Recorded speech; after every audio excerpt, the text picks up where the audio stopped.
दोस्तों, खुरासान से एक जमात निकलेगी। वो अपने झंडों को लहराते हुए सीधे बैतुल मुकद्दस पे गाड़ देगी। ये हदीस हमारे आका ने फरमाई है और कोई भी दुनिया की ताकत उस जमात को नहीं रोक पाएगी। ये बात तो दोस्तों आपने कहीं ना कहीं सुनी होगी, लेकिन क्या है इस हदीस की तरबियत?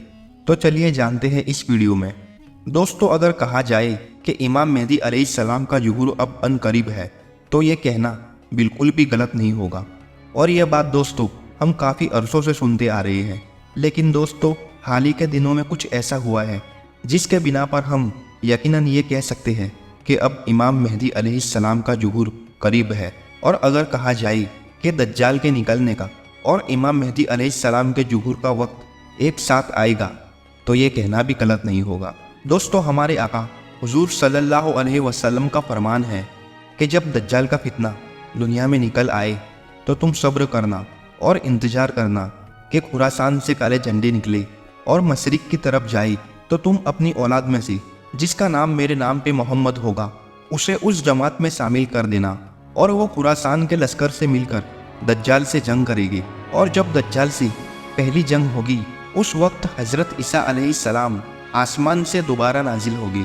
दोस्तों, ये हदीस के बारे में मुख्तसर से कहा जाए तो ये हदीस इमाम मेहदी अलैहिस्सलाम के बारे में है, जिनका असल नाम मोहम्मद होगा और बाप का नाम अब्दुल्ला और माँ का नाम आमिना होगा, और वो भी उस वक्त 40 साल की होगी और खानाए काबा की तवाफ में मसरूफ़ होगी।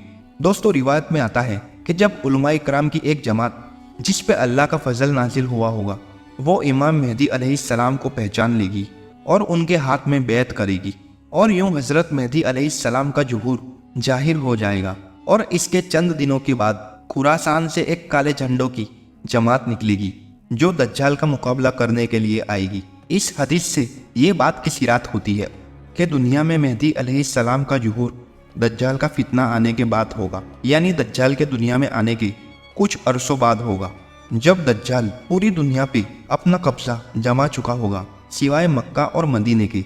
और फिर वो अपनी फौज को लेके शाम के दार हुकूमत दमिश्क में पड़ाव करेगा।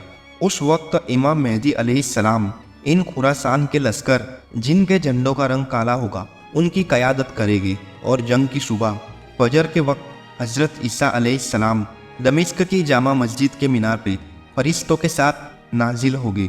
तो दोस्तों, अब हम इस बात पे नज़र करेंगे कि ऐसा कब होगा कि खुरासान से लश्कर निकलेंगे और यह खुरासान मौजूदा वक्त में कहाँ है। तो दोस्तों, हम आपको बताएंगे इस वीडियो में, तो हमारी चैनल को लाइक और सब्सक्राइब जरूर करें।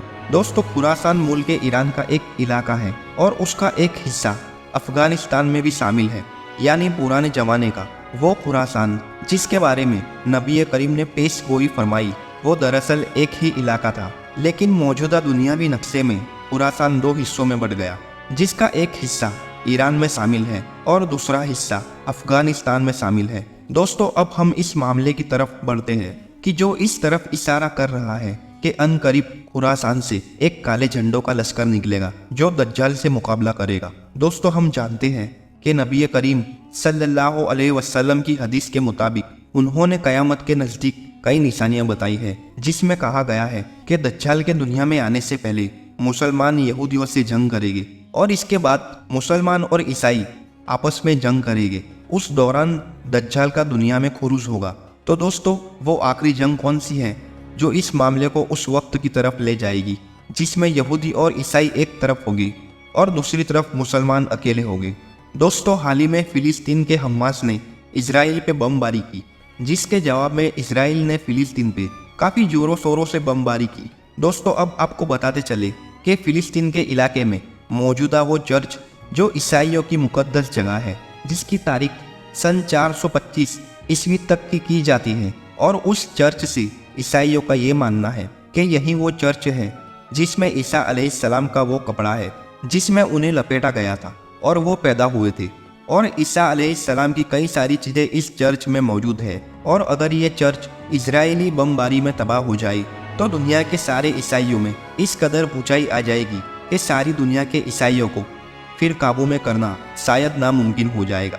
बस इसी बात का डर सारी दुनिया के यहूदियों को सता रहा है कि अगर ऐसा हुआ तो सारी दुनिया की ईसाई यहूदी कौम के दुश्मन बन जाएगी। और वैसे भी कई सारे ईसाई लोग फलस्तीन के हक में मुशायरे कर रहे हैं। ये सब बातें इस जानिब इशारा कर रही हैं कि बेशक उम्मत मुसलमान गफलत की नींद सो रही है, लेकिन अल्लाह रब्बुल इज़्ज़त अपनी चालें चल रहा है।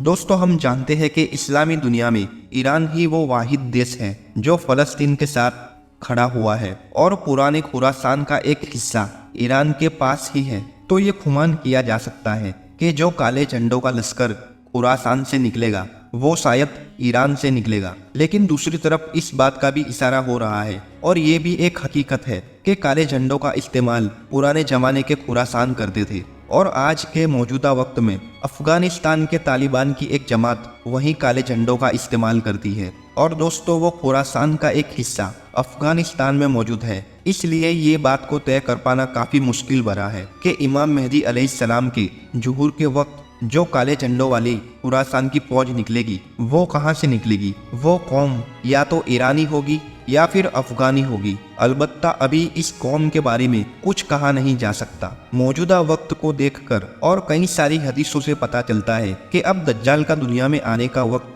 करीब है। दोस्तों, दज्जाल के खुरूज के बाद सबसे पहले उसका फितना हमें अपने गिरोह में ले लेगा। अल्लाह रब्बुल इज़्ज़त से दुआ है कि हमें दज्जाल के फितने से बचाए। दज्जाल के आने से मुसलमानों की अक़लियत गिरफ्तार हो जाएगी और दज्जाल की वो निशानियाँ जिसके माथे पे दज्जाल लिखा होगा हमें वो देखने की तौफीक अता फरमाए, क्योंकि हदीस के मुताबिक दज्जाल को सिर्फ और सिर्फ वो साहिब इमाम देख सकेंगे जिनके दिल में मुनाफिकत नहीं होगी। आने वाले वक्त में हालात इस कदर मोड़ लेंगे वो तो सिर्फ अल्लाह ही जानता है। अलबत्ता हम सिर्फ अंदाजा ही लगा सकते हैं। तो दोस्तों, हमारी वीडियो को हम यहीं पे पूरा करते हैं और मिलते हैं आपसे अगली वीडियो में। तब तक के लिए अल्लाह हाफिज।